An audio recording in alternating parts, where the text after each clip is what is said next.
മുഖ്യമന്ത്രിയുടെ മകൾ ഉൾപ്പെട്ട മാസപ്പടി കേസിൽ പിടിമുറുക്കി ഇഡി CMRL ജീവനക്കാരെ തുടർച്ചയായ 5-ാം ദിവസവും ചോദ്യം ചെയ്യുകയാണ്. CMRL MD ശശിധരൻ കർത്തയുടെ വീട്ടിൽ നിന്ന് പിടിച്ചെടുത്ത രേഖകളുടെ അടിസ്ഥാനത്തിലാണ് ചോദ്യം ചെയ്യൽ.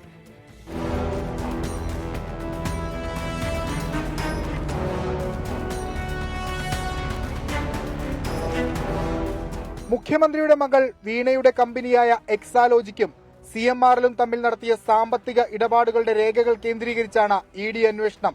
CMRL chief finance manager P. Suresh Kumar, മുൻ കാഷ്യർ വാസുദേവൻ എന്നിവരെയാണ് ഇഡി ഇന്ന് ചോദ്യം ചെയ്യാൻ വിളിച്ചുവരുത്തിയത്. 2ാം തവണയാണ് ഇരുവരും ഇഡിക്ക് മുന്നിലെത്തുന്നത്.